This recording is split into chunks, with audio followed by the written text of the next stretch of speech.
Howdy, and welcome back to the Qubo Series? I bet you thought I forgot about this one, huh? Nah, I'm just keeping you on your toes. Boom! Horse with jeans. Boom! Ed Sheeran in the shower with a corn dog. Boom! Belt.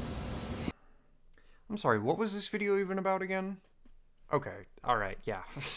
Fairy tales. A classic genre in the history of storytelling that allows the reader to let their imagination run wild. A fantasy story set in some sense of reality that easily lets us put ourselves into the shoes of the characters within them.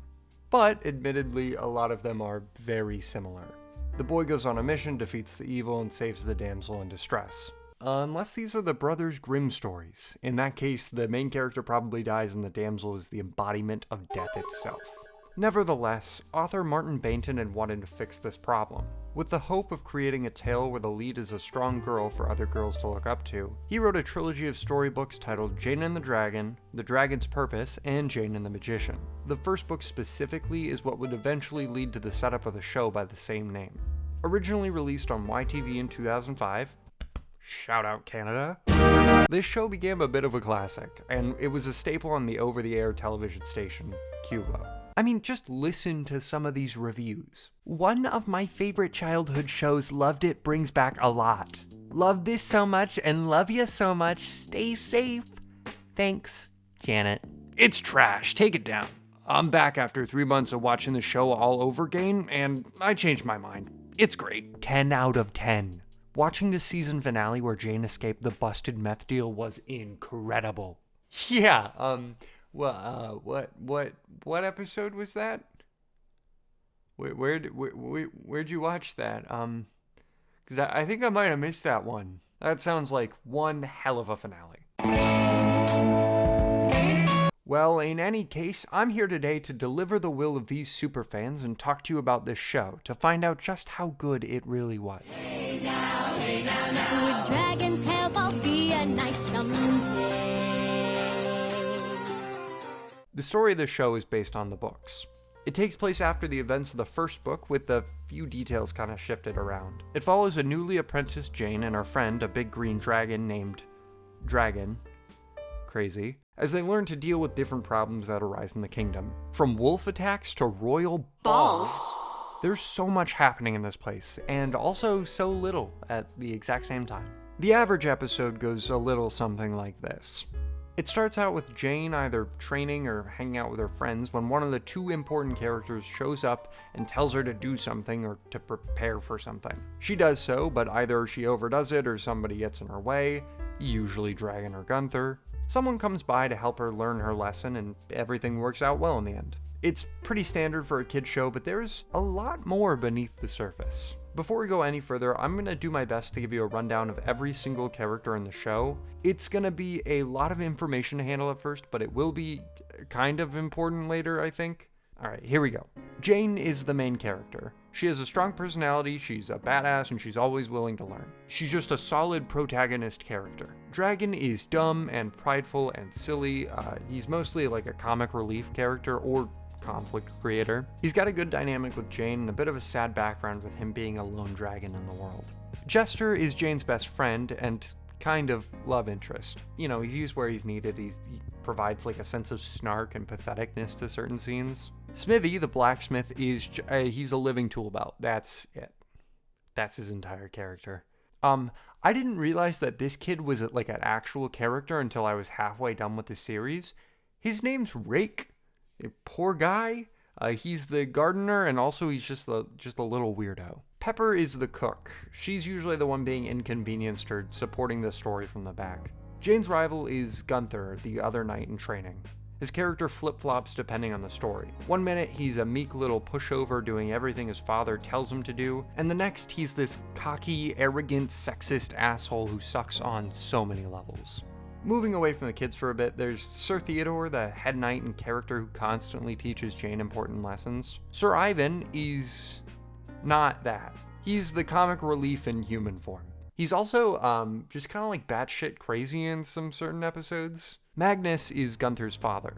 He's a merchant and is actually just the shittiest character in the show. He goes out of his way to lie, cheat, and steal, and he also just uses his son's knighthood for like power.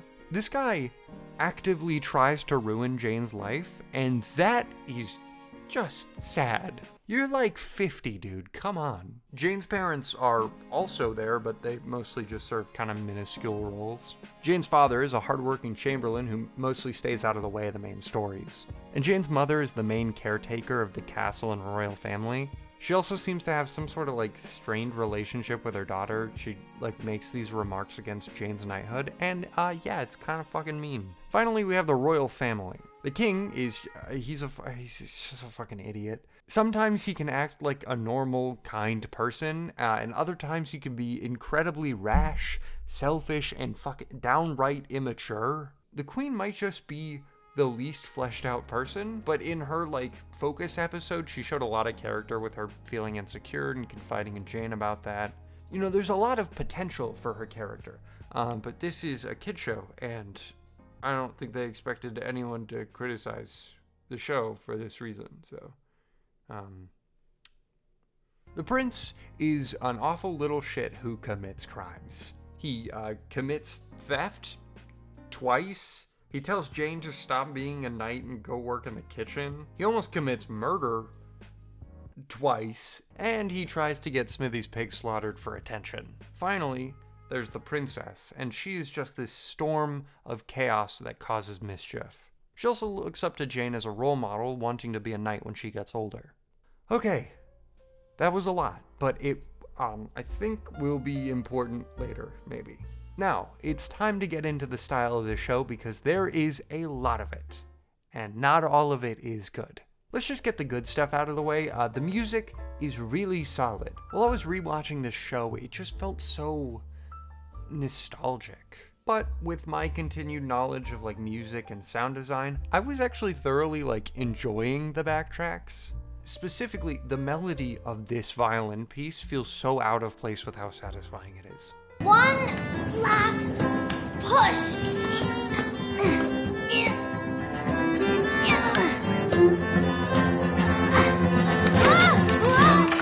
And to keep on the sound side of things, the voice acting is also like really nice. It's fluid, characterized, and you know, it's just plain fun.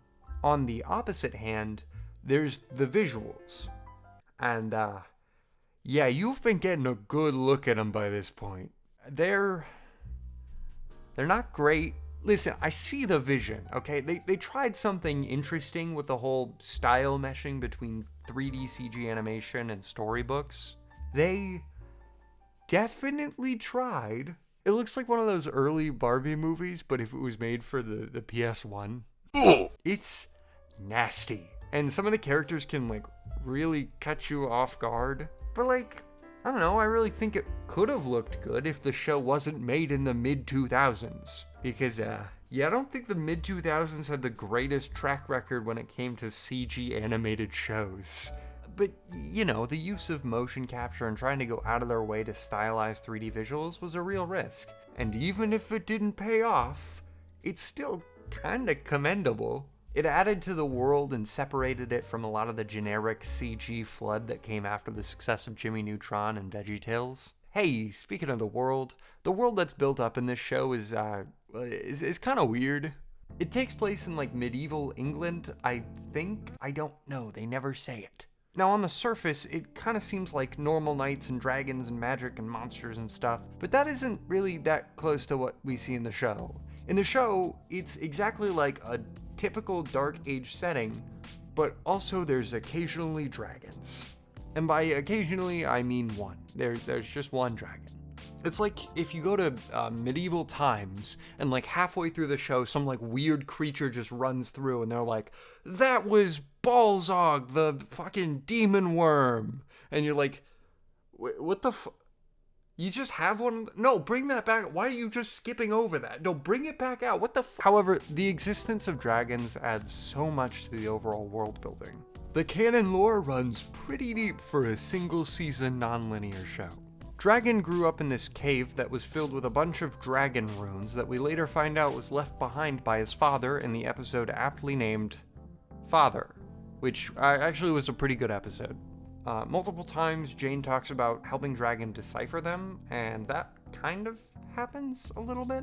It's a really big plot point in the episode Foul Weather Friends, where Jane is trying to solve the rune puzzle on her sword that she found in Dragon's cave, causing it to make a noise in a dire situation, which lets Dragon swoop up and save her. They come to the conclusion that it's like a dragon summoning sword.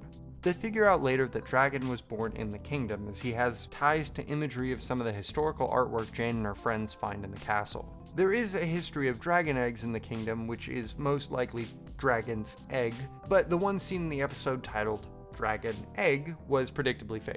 In the third to last episode, Jane and Jester find the crypt of a dead king in Dragon's cave, and this causes Jane to be banished from the castle. It turns out to be the king's brother, and it provides this weight to the episode that's like, it's actually kind of like uncomfortable. I feel like I shouldn't be learning about this guy's family trauma. In the second to last episode, they kind of reveal this lineage of dragon slayers that's killed dragons for generations. It's why Dragon doesn't have a family. Sir Theodore is actually revealed to be the last one alive, as he owns a short sword with the capability of piercing through dragon's skin.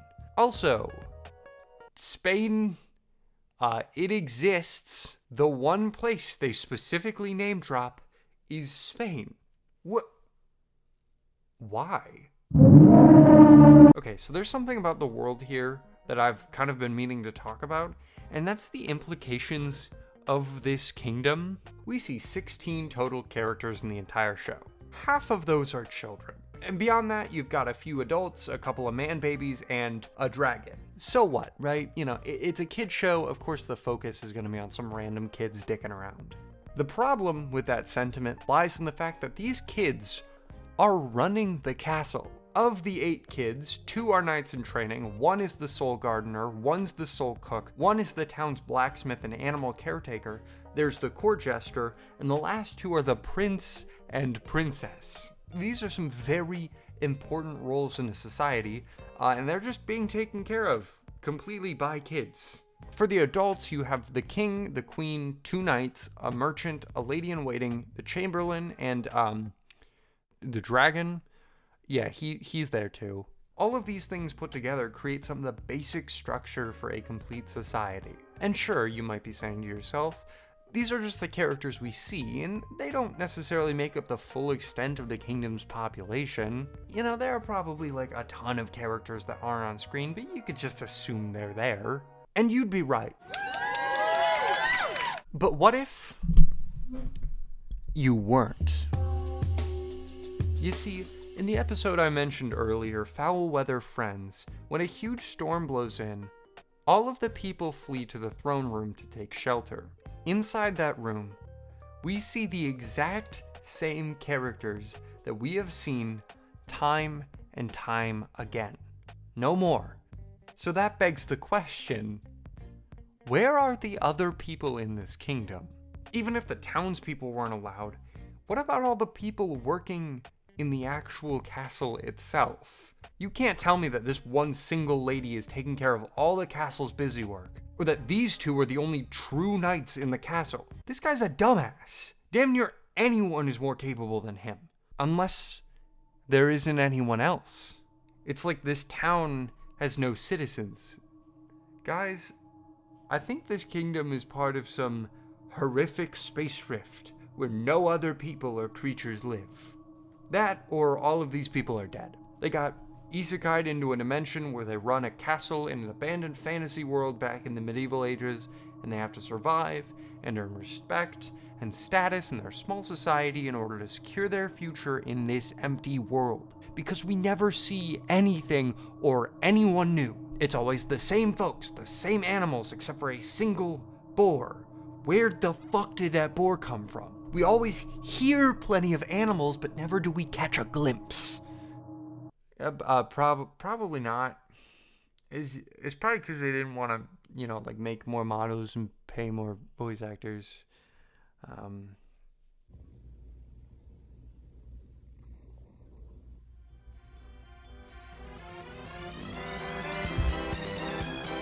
Yeah, I think I got a little carried away. My bad.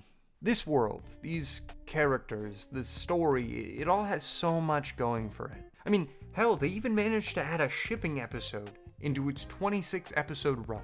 What the hell? Some big name cartoons wish they could handle shipping this intense. But, why am I really talking about all this now?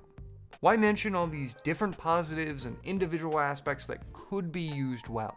Now, I absolutely hate it when studios and networks just flood the market with remakes and reboots. But god damn it, could this show do so well in the current age of entertainment. That's right. I'm gonna pitch a new Jane and the Dragon project that will 100% prove to be a success. Maybe. To add to the foolproof plan that is this pitch, I'll be creating one idea that can serve as both a storyline for a movie or the first season of a linear show. For the visuals, I'm hoping for a take two of that CG storybook style from the original series. Think like Nimona with a hint of the Tale of Princess Kaguya. As for the music, I really want to keep the English string-heavy score, but allow the style to be pushed and even broken for big power ballads in some of the key fights. Now, to begin on the story, the first act of the movie, or like the first 3 episodes of the show, will be Jane's story from the first book and the intro to the original series. This is where she trains in secret to be a knight, and the prince gets stolen by a dragon. Jane swoops into action to prove that she could be a knight and saves the prince, fighting her way up the mountain and reaching the dragon's lair where she finds a sword locked away. She takes the sword and initiates the fight with the dragon before realizing he doesn't actually want to fight. He's just kind of lonely. They become friends, she becomes a knight in training, and throughout the mid-season, or second act, she tries to prove how capable she is as a knight, while also learning more about this magical dragon blade and becoming Dragon's best friend. In the final act, or final arc, the kingdom turns on Dragon, most likely due to the prince's disapproval of him, and Magnus trying to get the king to order the knights to kill him for his scales and teeth, as they make the big bucks. Jane's order by the king is to slay a dragon to complete her training and become a true knight, which makes the final face-off really tense and sad. She tries to fight, but she can't do it because, just like back in the cave when they first met, she can tell he doesn't want to hurt her. She raises her sword in defense of Dragon, and all the knights yield because of their respect for Jane. The queen and the princess tell the king to chill the fuck out, and he does, allowing Jane to become a full knight and giving Dragon the Disney fast pass to the kingdom. The end. Probably. Okay, so this part of the video is supposed to be a bit of a joke, but as I was watching the show and writing the script, I realized that, I kind of want this to happen now. The ideas just kept coming. Like, in this iteration, the prince is a bit older and is friends with Gunther, creating this parallel between them and Jane and the princess. He also despises Dragon, because he kidnapped him so easily when he himself thought he could single-handedly take a dragon down. The queen is like a secret badass doing all this stuff from behind the scenes, and she and Jane have a huge mutual respect for each other. Jane's parents are more dramatic and not really supportive of her, but by the end they come to be proud of her achievements as a knight. The knights themselves wouldn't just be 2 guys, and they'd be more character forward as we see them come to bond with Jane over time. As I'm editing this, I'm still finding more things that could be put into this fucking reboot. I didn't want to put it all in this video because it gets to the point where I'm like, I'm just writing fan fiction, and I don't want to do that. But Mr. Baynton, if you're watching this, hit me up. I'll give you some of these juicy ideas just rolling around up here. Anyway, cool show. I give it like a 7.3 on the Qubo scale. A scale that I have definitely been using this entire time, and didn't just make up for this video. That's it. That's the whole video.